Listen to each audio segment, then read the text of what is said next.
Hello, I'm Ollie and this is CriminOlly, where I talk about crime, pulp, horror, that kind of thing. Today, everything I'm going to read in the rest of the year, it's my December TBR.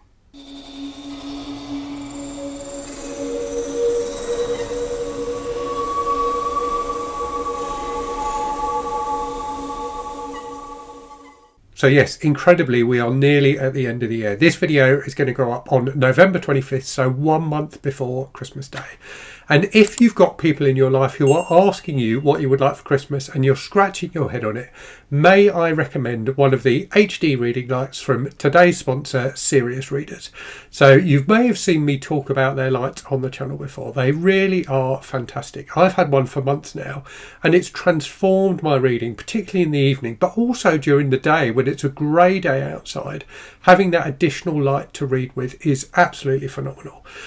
So you may want to ask for one for yourself, but if you've got someone in your life and you're scratching your head about what to buy for them, then this may be a good option as well. And they don't have to be a reader. It's also fantastic for artists, for people who do needlework or sewing or crochet, anything that requires a decent amount of light for you to see what you're doing. These lights will do the business for you. They really are brilliant. If you like the sound of them, do check out the Serious Readers website using the link in the description below.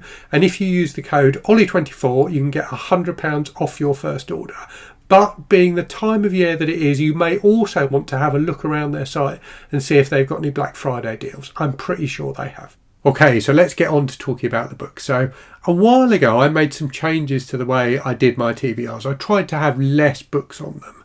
And that was a deliberate choice to try and give myself a bit more room to breathe during the month. And I've valued that. I found that useful. But equally, I quite miss having quite a big stacked TBR that I can really dive into. So I'm doing that again this month. And partly that's because I'm not taking part in any reading events this month. So I've just been looking through books I've got and picked out a few that really, really appeal to me. There are also some challenges that I've been neglecting a little bit. So there are 3 challenges that I've kind of got ongoing for myself at the moment. So one of those is the My Novel Life Challenge, where you read a book from every year you've been alive. One of those is my plan to try and finish reading all the books by Stephen King that I haven't read. And then the final one is my challenge to read all the books by Evan Hunter / Ed McBain that I haven't read. So I've got books for all 3 of those challenges in my TBR for this month. But yeah, no big kind of booktube events or anything like that. So let's start off with the challenges then, and we'll start with that My Novel Life Challenge. So I am up to year 77, 1977. So for 1977, I'm going to read The Thorn by Colleen McCollough. So a really big book, and one that will probably slow down my Read What You Own challenge a little bit. I think it's over 600 pages long. But it's one of those books that was so popular when it came out, and I remember as a kid, seeing multiple copies of it. My mum definitely read it back then, and it really appeals to me. So many people have said in the comments that it's really fantastic when I've talked about it. Just a really enjoyable, sprawling kind of novel. So yeah, looking forward to The Thorn, which is about a romance, I think, between a priest and a woman in Australia, kind of in the outback. I don't know when. I want to say in like the 1920s or 30s, but I might be completely wrong. So anyway, that's my 1977 pick. My 1978 pick is a book I have read before, but I'm really looking forward to rereading.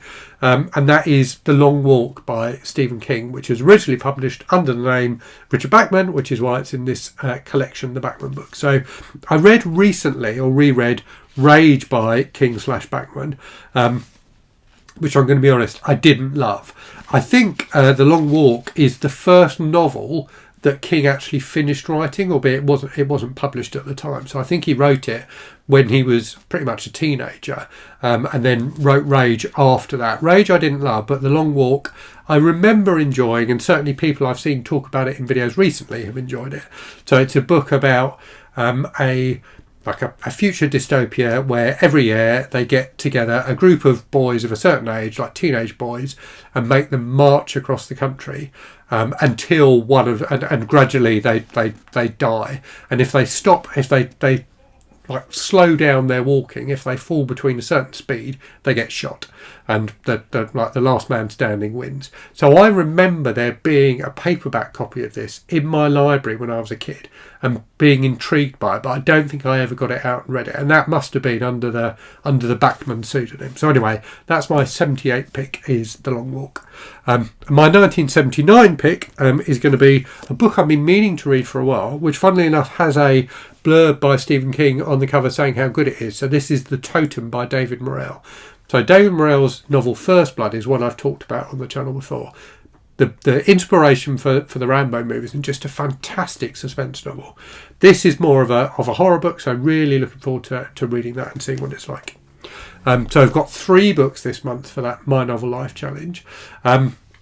In terms of the Stephen King challenge more broadly, so obviously I've read The Long Walk before, so that doesn't count for that. But I am going to read Gwendy's Final Task by King and Richard Chizmar, so the final of the 3 Gwendy books. I've read the first 2. I liked the first one. I thought the second one was okay, but didn't quite work. But yeah, looking forward to seeing how that series wraps up. And then for my Evan Hunter / Ed McBain challenge, I'm going to read this one, The Moment She Was Gone, which is a suspense novel published under the Hunter name towards the end of his career, I want to say. Yeah, it was published in 2002. I think he died in 2006, something like that. So yeah, looking forward to this one. Not too big, fantastic kind of New York feeling cover. So yeah, we'll see what that one's like. And then the other thing that's kind of for a challenge type thing that I'm going to read this month is The Thicket by Joe R Lansdale, which is the pick this month for the CriminOlly book club. So I've read this before. I actually read this last year, but I enjoyed it so much. I'm really looking forward to reading it again. So this is a kind of weird Western. It's not really horror. It is a Western, but it's a Western with definite kind of strange elements to it. But I just remember it having great characters and being really, really enjoyable. So looking forward to reading that one again. Okay, that is all of the books for challenges and that kind of thing. So let me get into the other stuff then. So first up, we have Gravedigger by Joseph Hanson, one of the Dave Brandstetter mysteries. So I found this lovely old edition in a local charity shop recently. Really looking forward to reading this series. Supposed to be a fantastic series of mysteries, and also notable because despite the fact the books came out quite a long time ago, this one is from the early 80s, I want to say. 82. Dave Brandstetter, the private eye at the centre of it, is a gay character. So quite early for that kind of representation in books. So looking forward to reading that. I've then got one by Stephen Mertz, who I think is a friend of Joe R Lansdale. They've certainly worked together in the past, I think, and written under pseudonyms for the same Men's Adventure series. So Stephen very kindly sent me this a while ago, Hank and Muddy. So this is a kind of mystery novel featuring Hank Williams and Muddy Waters as the 2 detectives. So it sounds like a lot of fun. So really looking forward to reading that. Then we have another Joe R Lansdale book. So I'm doing 2 Joe R Lansdales this month. That is Captain's Outrageous, which is the next of the Hap and Leonard books that I need to read. So a fantastically enjoyable series of mystery novels set in Texas about these 2 buddies, Hap and Leonard, who get involved in all sorts of scrapes, but always just about manage to get through. So yeah, really looking forward to that one. Next, another crime book that I mentioned in the video, or I mentioned this series in the video I'd made recently where I talked about 10 crime series I really want to read. So one of those series was the Parker series by Richard Stark. I'd forgotten that I actually had one of them physically, and I found it on my bookshelves. So I'm going to be reading Ask the Parrot. So Parker, the central character of these books, is a thief who gets involved in, kind of heists and things like that, which always, I think, end up going wrong in some way.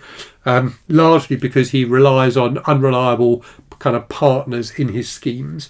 So yeah, really looking forward to seeing what the Parker books are like. So many people have raved about them. Richard Stark was a pseudonym of Donald Lee Westlake. The 2 Westlake books I've read recently I haven't loved. I thought they were okay, but I didn't love them. But yeah, Stark is his books as Stark. Everyone is saying I should read, so I'm going to give that one a try. Next, we have a couple of suspense novels by an author called Celia Dale, who I hadn't heard of until these were very kindly sent to me by Erie, one of my subscribers. So we have A Helping Hand and A Dark Corner. So these are supposed to be just really gripping, kind of chilling suspense novels. So yeah, very much looking forward to reading both of these. This one originally came out in '66 and this one in 1972, and both quite nice slim volumes, so good for the Read What You Own challenge. And then next up, we have a book I found in a charity shop recently by an author I've heard great things about, a new horror author, Nathan Ballingrud. I think I'm pronouncing that correctly. So this is The Strange. So this is kind of sci-fi horror, which I think most of his books are. But yeah, he's supposed to be absolutely fantastic. I've been wanting to read him for a while, so looking forward to diving into this. Great cover. I love those kind of creepy alien bats. Are they bats? I think they're supposed to. I can't tell now looking at it if they're supposed to be bats or butterflies or confetti. The back cover doesn't seem to give any clues. But anyway, looking forward to that. And then finally, a book that was sent to me by the author recently.